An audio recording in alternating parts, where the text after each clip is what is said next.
Assalamualaikum warahmatullahi wabarakatuh. Saya Muhammad Sudirman, relawan MDMC Sulawesi Barat.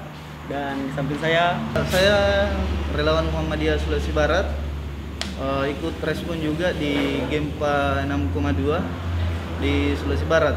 Jadi kejadian pertama itu pas hari Jumat subuh jam 2 ya? ya setengah dua. Jam 2.48 tepatnya.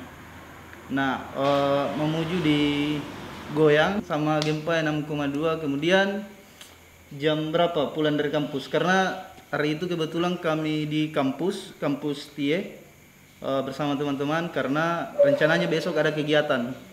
Jadi kami malam itu kumpul ya, Ya, kumpul di kampus. Jadi pas subuh itu sudah gempa, terus kami lari ke Fastabikul Khairat.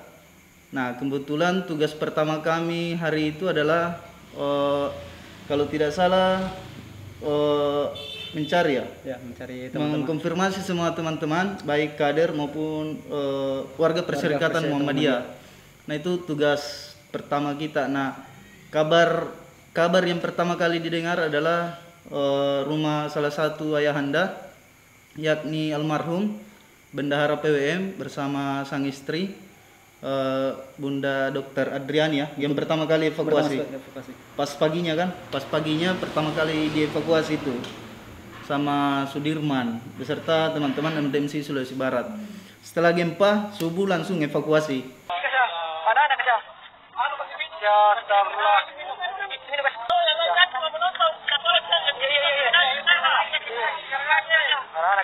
Hari pertama evakuasi cukup sulit karena rumah korban ini kan banyak besi, jadi kita membutuhkan alat untuk memotong. Sedangkan listrik kan mati kan? Ya. Nah, kita butuh bensin, dan hari itu bensin juga cukup sulit. Masyarakat yang jual bensin juga tidak mau memberikan bensinnya, maksudnya dalam untuk dibeli. Nah, karena banyak yang sudah butuh hari itu. Jadi itu kronologisnya respon pertama kita di Sulawesi Barat, khususnya di MDMC. Nah, hari itu tidak ada lembaga lain atau relawan lain. Yang pas subuh itu saya ketemu dengan Basarnas, dia juga mulai cari-cari korban. Tapi pas paginya baru kita bisa evakuasi, karena pertama kebetulan masih dalam kondisi yang trauma, baru beberapa saat terjadi gempa, kemudian banyaklah kendala-kendala di pagi itu yang menghambat evakuasi kita. Kira-kira begitu. Kalau saya waktu bersama Kakanda Salim ini dari kampus itu sangat lucu, karena kenapa? Waktu gempa 6,2 itu Salim itu keluar dari masjid. Sesudah dia amankan dirinya, dia berteriak, gempa. Ya, dari situ saya dengan teman-teman yang lain ada di masjid itu tabrakan keluar untuk bisa selamatkan diri, karena pas sudah berdiri goyang itu masjid sangat kencang sampai beberapa orang jatuh. Termasuk saya hampir jatuh juga di tangga karena masih goyang. Dari situ benar dia katakan tadi, kita tugas pertama itu mencari teman-teman yang ada untuk informasinya. Terus saya sama-sama pertama kasih dapat info itu, kita disuruh untuk cari tahu tentang rumah Haji Solihin. Nah, di situ pertamanya saya sama Salim dan Kirto itu bonceng tiga ke sana, baru turun dari masjid ternyata kehabisan bensin. Terpaksa itu motor itu kita parkir di salah satu rumah warga, karena sudah macet, sudah tidak jalanan itu sudah lautan manusia, tidak ada lagi tempat celah untuk bisa parkir motor. Jadi kita jalan kaki sampai ke rumah Haji Solihin, dan itu pagi yang sekitar jam 4 subuh itu ada beberapa korban di situ, termasuk ibu dokter. Ternyata di gedung itu masih ada yang bisa diselamatkan. Salah satunya pembantu rumah tangganya dengan anaknya. Anak. Nah, itu waktu saya evakuasi itu sangat membutuhkan waktu juga sangat lama, karena kenapa? Medannya itu sangat sulit karena dia sudah ditimpa sama bangunan dari lantai 3 sama lantai 4-nya. Jadi dia berada di bawah di tengah Lantai. di bawah lantai itu. Dia tindis Ah, lantai itu. Dia tindis apa ya, ya hampir beberapa jam kita evakuasi sampai anak pertamanya itu bisa diselamatkan. Iya. Kenapa anak kedua itu yang baik itu yang paling susah karena kenapa? Posisi ibunya itu lagi peluk anaknya, Iya. besi Lagi merangkul. Merangkul. begini. Dua-duanya anaknya dirangkul. Itu saya lihat itu perjuangan seorang ibu itu, dia rela luka kena tertancap besi di perutnya itu, terus beton sudah tertimpa di kepalanya. Cara satu-satunya untuk bisa mengambil anak bayi itu harus masuk geragaji itu besi kasur, tapi bagaimana sistematik karena posisinya itu hanya kecil supaya hanya satu orang yang bisa masuk. Jadi ada juga warga di situ yang siap untuk membantu, dia masuk evakuasi itu ibu beserta anaknya dengan menggunakan alat seadanya termasuk kayak dongkrak, kayu, terus geragaji besi yang kecil yang sudah patah. Hampir sekitar setengah jam baru mampu tuh digeragaji besi karena posisinya tidak ada stang untuk memotong besi itu.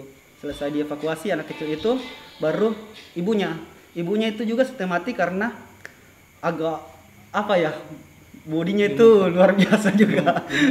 Ya, gemuk sekali, hampir kekurangan oksigen juga. Jadi kita tarik perlahan-lahan sampai dapat dievakuasi seperti itu. Jadi waktu jadi relawan itu tugasnya juga agak lumayan ada berat, sedih, campur haru. Kemudian ada kepuasan tersendiri sebagai relawan ketika kita mampu menolong teman-teman atau masyarakat yang pada saat itu tertimpa oleh bangunan. Nah, kira-kira itu cerita singkat hari pertama gempa. Ada juga yang lucu waktu pertama kali itu saya kira itu hari itu ibu-ibu minta tolong ada keluarganya yang di rumah sakit tertimpa bangunan. Ya, dengan gagah beraninya saya sama Salim itu ikut sama ibu itu. Ternyata pas ikut ke rumah sakit Mitra, di situ air mata saya jatuh karena ternyata rumah sakit Mitra yang lantai 4 kah. Pokoknya itu rata dengan tanah. Sudah gelap, orang teriak, menangis, hujan deras. Kita hanya pakai senter HP, debu masih ada. Itu suara orang teriak, menangis, minta tolong. Kayak saya bilang sama Salim, ndak kiamat gini kan. sudah hari Jumat ini belum ada matahari terbit. Itu yang paling sedih itu waktu kan ibu-ibu ini kan minta tolong ada orang di rumah sakit Mitra. Nah, saya kira dia tertimpa umpamanya kanopi atau apa yang tertimpa. Ternyata pada saat ke sana itu gedung Mitra itu sudah tidak ada. Kita cari gedungnya. Mana gedung Mitra ini? Ternyata pada saat masuk gerbang Mitra rata. Ini rumah sakit Mitra yang berlantai 5, rata dengan tanah saat ini. Banyak sekali orang yang berteriak di dalam sini yang masih hidup. Ini rata dengan tanah. Rumah sakit Mitra Manakara. Jadi saya tarik kembali Imam. Ayo kita ke Pastabigul dulu. Nanti siang kita baru cek ini lokasi. Nah, sampai di Pastabigul ternyata ada informasi bahwa rumah salah satu ayahanda kita yaitu almarhum itu juga ikut roboh. Nah, itu yang paling pertama kita untuk lihat. Nah, itu yang pertama jenazah yang paling pertama kita lihat itu Ibu Dokter Adriani, tapi dia yang paling terakhir kita evakuasi. Karena masyarakat sudah menganggap bahwa nanti kita terakhir itu evakuasi, jangan sampai kita evakuasi terlebih dahulu sehingga banyak masyarakat yang video dan sebagainya. Sementara keluarganya masih ada yang bertanya-tanya bagaimana kondisi rumah, bagaimana kondisi keluarga. Jadi kita terakhir evakuasi itu, yang kita pertama sekali evakuasi itu yang kita sudah pastikan bahwa masih hidup. Nah, kedua kemudian Haji Salihin, kemudian ketiganya terakhir itu baru Ibu Dokter sendiri, yakni istri dari Haji Salihin. Kira-kira begitu. Kira-kira seperti itu. Hari pertama, hari pertama evakuasi kira-kira seperti itu.